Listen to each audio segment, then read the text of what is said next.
attorneys. They have these attorneys speak, and it irritates me to no end. So you brought up a good point. There's always an out in his speech. Yeah. If you really listen to Ted Cruz, there's an out all the time. Right. Wow. Like the wall and his immigration policies and all that. Mm-hmm. He never cuts to the chase, like you say. Right. Well, I want to thank you for calling to my show, and I want you to be a full-fledged guest next time. So I want you to email me at newmediapatriot@gmail.com. Send me your send me your information, and I want to have you on my show, maybe along with your pal there, Pamela Geller. How's that? Oh, absolutely. I'll get Pamela for your show for herself. I'm gonna hold you to it, brother. Thank you for calling the show. You got it, guys. Take care. Keep up the great work. Thank you. Bye-bye. Take care. Bye-bye. That was pretty cool, right? Yeah, I'm a fan. I like that guy. So what he said. I interrupted him, but I like him. No, you did, and that's okay. That's okay because that's what this is about. It's a round table, and we can't see each other's hands through the radio, so you're gonna have to interrupt from time to time. So, what did you think about what he had to say about Ted Cruz and about having an out?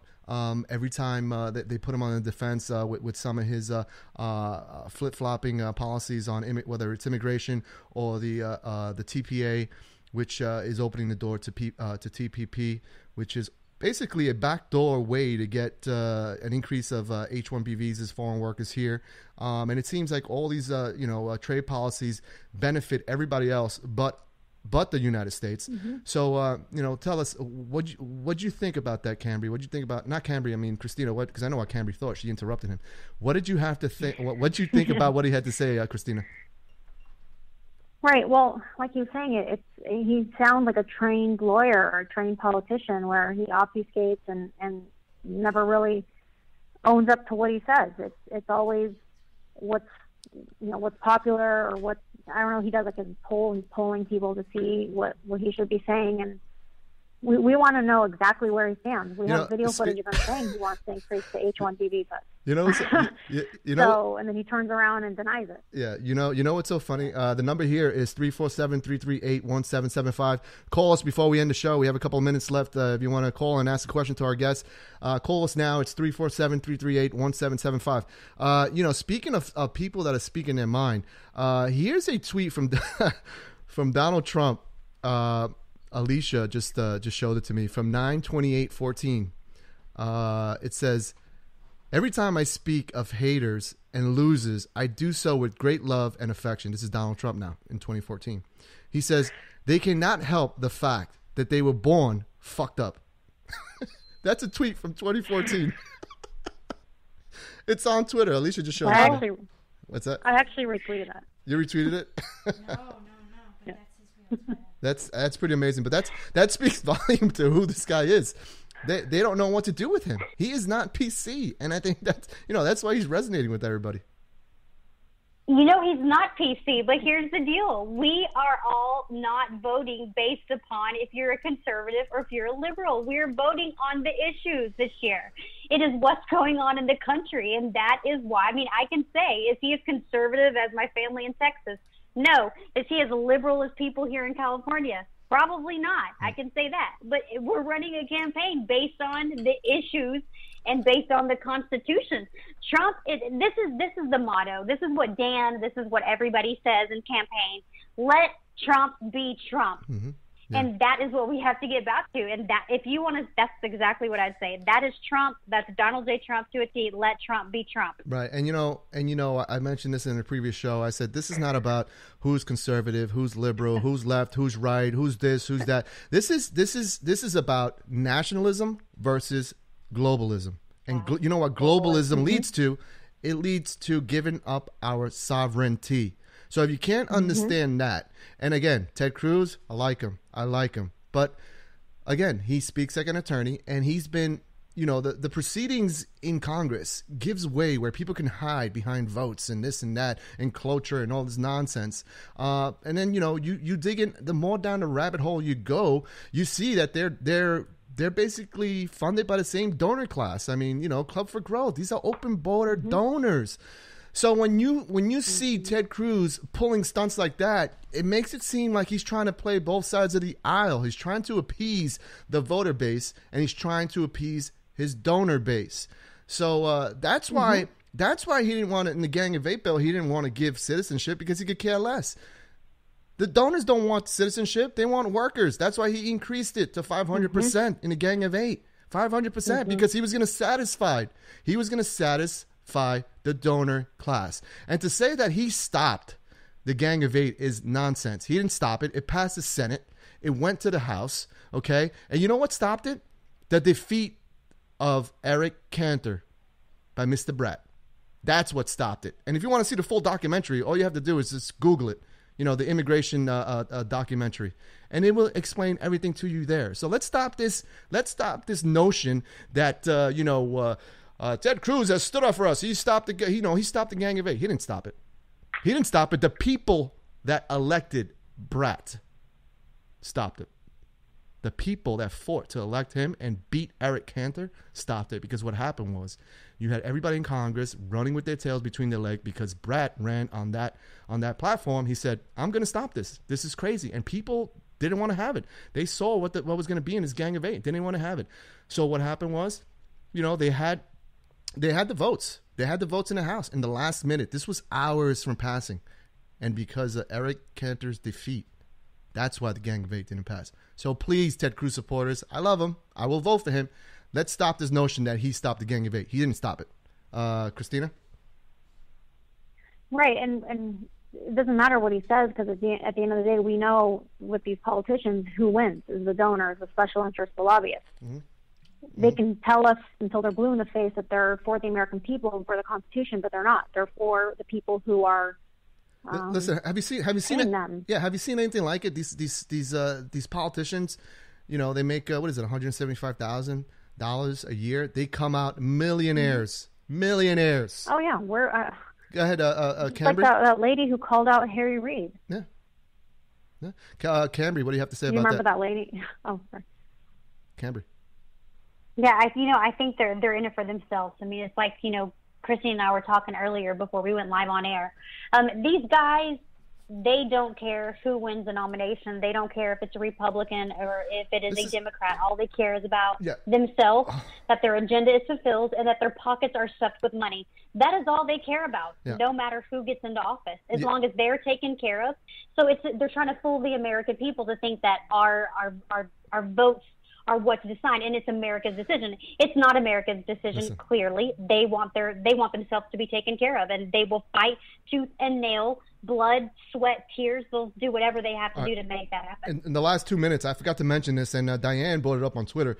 She says, what does she call him? The Cubanadian, I guess because he's Cuban and Canadian, wants to be president of the North American Union. This shows why Vicente Fox is so upset.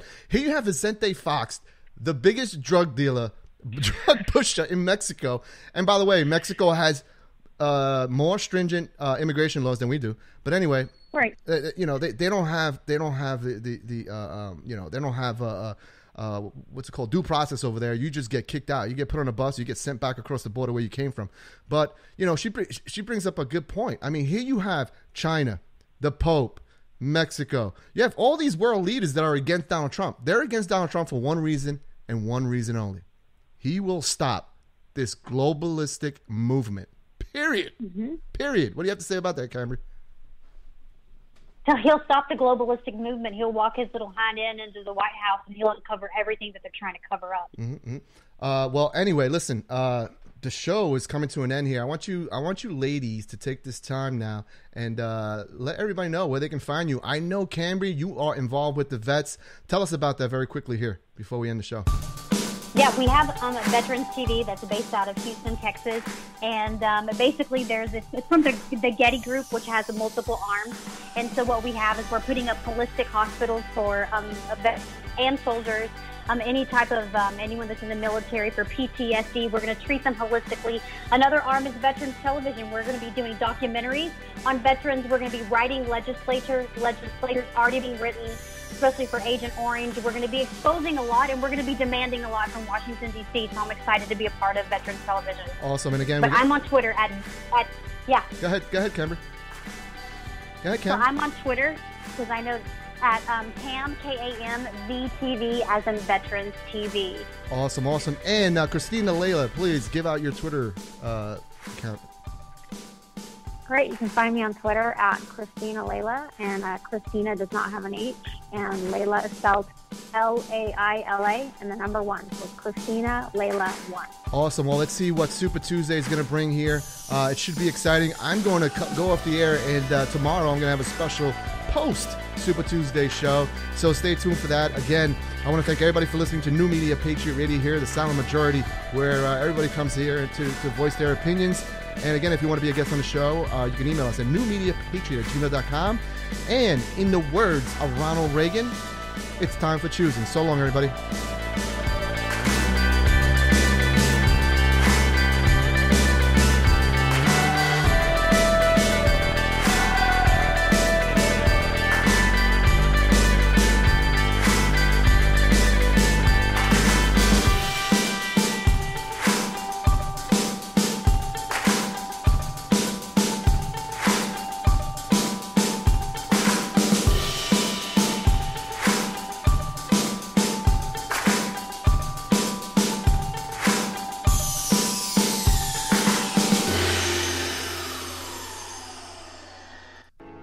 Hey everyone, what's up? This is the News Ninja, Wayne Dupree.